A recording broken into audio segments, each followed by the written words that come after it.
My name is Margaret Griffiths, and I want to thank you for hearing me as a delegate using my own equipment as I grow increasingly blind as the years advance. Galiano has been my home for 44 years, and I've served many of them on the Islands Trust. But before there was an Islands Trust, Galiano, the island so close to Tawassan that so often has to go first because it seems to come under such pressure, wrote the first OCP of the Gulf Islands. It was a bylaw of the CRD, and so they prevented Macmillan Bloedel from cutting up much of the forested half of the island into small lots of 1/3 and half an acre. Later in court, the LTC won the right to plan for nearly 8,000 acres of tree farm being discarded onto the real estate market and sold as an investment in paradise near 3 international airports. The forest land now belongs mostly to registered companies, and it is permitted a dwelling to 20 hectares. What has been won over the years is being almost lost now in a proposed OCP amendment that will bring the island into consistency with the Private Managed Forest Land Act, which is inconsistent with the Islands Trust Act. This could raise questions for the Trust.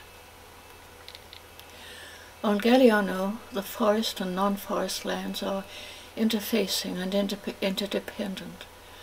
For the OCP amendment before us, the people have not been engaged beyond controlled input.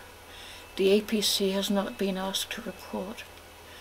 This is what the PMFL Act will do where land is in managed forest, private managed forest. It will exclude the intrusion, Minister Bell's word, of local government, so it will override the Islands Trust Act. Land in any zone can be admitted to managed forest where it enjoys a tax advantage until the owner requests an exit. Then the land will come under local bylaws, with which it may be then in non-conformity if there are slight deviations in the bylaws from the PMFL Act.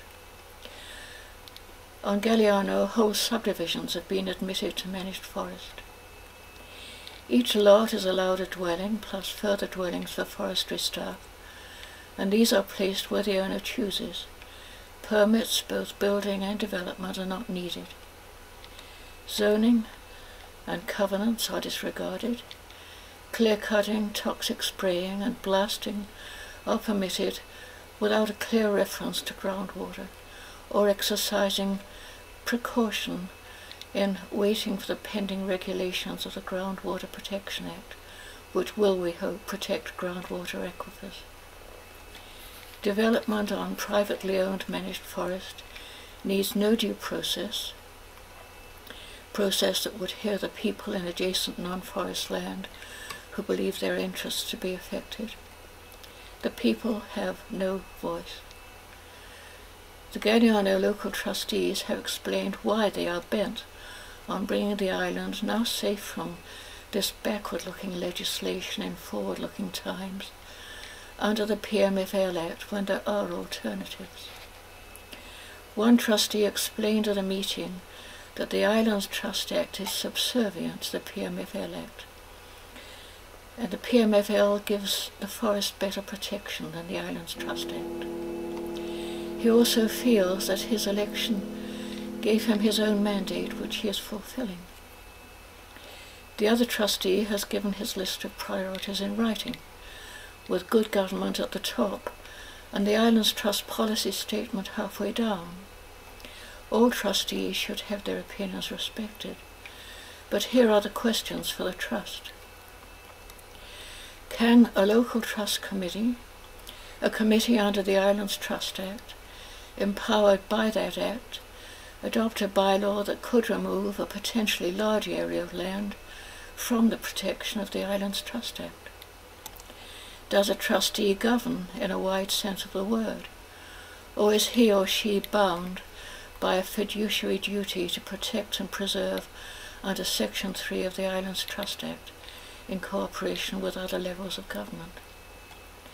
Regarding subservience of the Islands Trust Act, there is case law of considerable interest. The PMFL Act is bringing the Trust to decisions regarding all its forested islands and islets, and Galiano is more than the G word. It brings warning for other vulnerable islands. It is the canary in the mine. Thank you for hearing me.